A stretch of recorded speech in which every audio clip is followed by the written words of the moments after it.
Why almost nobody in Japan dies in debt? In most countries, debt is how a life ends, not dramatically, quietly. A person works for 40 years, raises children, pays taxes, tries to do everything right, and at the end, what remains is a number, a balance, an obligation that outlives them and lands, like an inheritance in reverse, on the people they loved most. In America, the average person dies with over $60,000 in debt. In the UK, in Australia, across most of the Western world, the story is the same. Debt is not the exception. It is the default ending. But in Japan, something different happens. Japanese households carry among the lowest levels of consumer debt in the developed world. Personal bankruptcy carries a social weight so heavy that most people will endure extraordinary hardship before allowing it to happen. And the phenomenon of dying in debt, of leaving financial obligation as a final legacy, is, in Japan, not a statistical norm. It is a kind of failure so profound it has its own gravity. The question is not whether this is true. The numbers confirm it. The question is why. And the answer, as with most things about Japan, is not found in policy or law or economic structure. It is found in the way ordinary people think, every single day. There is a concept that lives quietly at the center of Japanese financial culture. It has no direct English translation, which is itself revealing, because the things a language cannot name are often the things a culture has not yet learned to see. The concept is on, a word that carries the weight of debt, obligation, and gratitude simultaneously. When someone does something for you in Japan, you do not simply feel thankful, you feel on. A sense of indebtedness that is not negative, it is relational. It acknowledges that you have received something, that the balance between you and another person has shifted, and that this shift carries responsibility. In Japanese culture, owing something to someone, financially, emotionally, socially, is never a neutral condition. It is a weight that a person of integrity seeks to resolve, not to avoid, not to manage, to resolve. This is a fundamentally different relationship with debt than the one most modern economies have built their entire architecture upon. In the West, debt has been normalized, packaged, marketed, and sold as a tool of freedom. Buy now, pay later. You deserve it today. Tomorrow's income is just as real as today's. In Japan, the cultural instruction is the opposite. Debt is not a tool, it is an imbalance. And an imbalance, for a person who takes on seriously, is something to be corrected as quickly and completely as possible. But culture alone does not explain behavior. Culture is the river. Habit is the water. And the specific habits that keep Japanese families out of debt across generations are not abstract philosophical commitments. They are daily, physical, almost ritual practices that have been passed from mother to daughter, from household to household, for longer than most modern financial institutions have existed. The first is the practice of genkin, cash, physical money. Japan remains, by global standards, a remarkably cash-based society, not because of technological limitation. Japan invented the ATM network that much of the world eventually copied. It is a choice, rooted in something psychological that behavioral economists have spent decades trying to quantify. When you pay with cash, you feel it leaving. The physical act of handing over a note, watching it go, receiving change, counting what remains, creates a moment of genuine awareness that a card tap or a phone payment structurally eliminates. The pain of paying, researchers call it. The small, honest discomfort of watching your resources diminish in real time. Japanese households, particularly older ones, have preserved this pain deliberately, not as punishment, as information, as the moment in every transaction where the mind is forced to acknowledge what the body already knows, that this is real, this matters, and this has limits. The second habit is the envelope. In Japanese households, the practice of bukuro wake, envelope division, is a physical budgeting system so simple it requires no app, no spreadsheet, no financial literacy beyond basic arithmetic. At the beginning of each month, cash is divided into labeled envelopes. Food, transport, utilities, children, small pleasures, savings, always savings, taken first, before the envelopes are even filled. When an envelope is empty, it is empty. There is no borrowing from next month. There is no credit line absorbing the overflow. There is only the envelope and the discipline of living within what it contains. This sounds almost painfully simple, and it is. That is precisely why it works.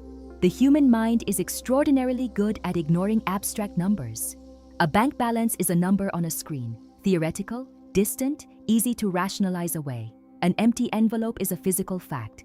It cannot be rationalized, it cannot be reframed. It sits there, empty, and it tells you the truth without apology. The families that use this system do not need willpower. They need only to respect the envelope. And the envelope, month after month, year after year, builds something that no investment strategy can replicate. The deeply embodied understanding that you live within your means, not beyond them. The third habit is the one that goes deepest. It is the habit of Mitori, of seeing clearly, of looking at your financial life not with hope or anxiety or the comfortable blur of avoidance, but with the calm, honest gaze of someone who has decided that reality, however uncomfortable, is preferable to illusion. In practical terms, this means that Japanese households, particularly the woman who traditionally manages the household finances, know their numbers, not approximately, precisely. They know what comes in, what goes out, what remains, and what the trajectory of those numbers means for the year ahead. This is not obsession. It is the opposite of obsession. It is the kind of clarity that removes anxiety rather than feeding it. Because anxiety, in financial life, almost always comes not from knowing the truth, but from suspecting it while avoiding confirmation. The Japanese housewife who opens her kakeibo at the end of every month is not performing a ritual of discipline. She is having a conversation with reality. And reality, when you meet it regularly and honestly, loses its power to ambush you. There is also something in the Japanese relationship with the future that shapes this behavior at a level deeper than habit. The concept of jikan no nagare, the flow of time, is experienced differently in Japanese culture than in most Western ones. Time in Japan is not a resource to be optimized, it is a current to be respected. The cherry blossoms bloom for 1 week and then they are gone.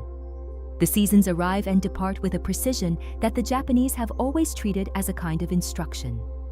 What this produces, financially, is a natural orientation toward the long term. Not as a strategy, as a felt sense of how life actually works. The person who plants a tree knows they may not sit in its shade. The person who saves across decades knows that the accumulation is not for any single future moment. It is for all of them. For the unforeseen ones. For the ones that arrive without warning and require resources that only patience could have built. Debt in this framework is not just a financial condition. It is a theft from your future self. It is spending tomorrow's shade today and leaving the person you will become to sit in the sun without shelter. And then there is haji, shame. The particular Japanese sensitivity to being seen, by community, by family, by the generations that came before, as someone who could not manage their obligations. This is not a comfortable concept for modern sensibilities. We have correctly dismantled much of the toxic architecture of shame-based motivation. But there is a version of haji that functions not as punishment, but as social memory. A collective understanding, passed through culture, that certain failures reflect not just on the individual, but on the household, on the family name, on the relationships that person holds. Dying in debt in Japan is not just a financial failure, it is a failure of care. A failure toward the people who will inherit not money, but obligation. And the Japanese person who carries this understanding, who feels in their body the weight of what it would mean to leave that behind, makes different decisions at every point in their financial life, not out of fear, out of love, directed forward through time, toward people who do not yet exist, but who will one day have to live inside the world that today's choices are quietly building. Somewhere in Japan tonight, an elderly man is reviewing his accounts. He is not wealthy by any dramatic measure. He worked for decades at an ordinary job in an ordinary city, in a life that produced no particular headlines. But his house is paid for. His children carry no burden from him. His savings, modest but real, will outlast his needs. He does not think of himself as financially disciplined.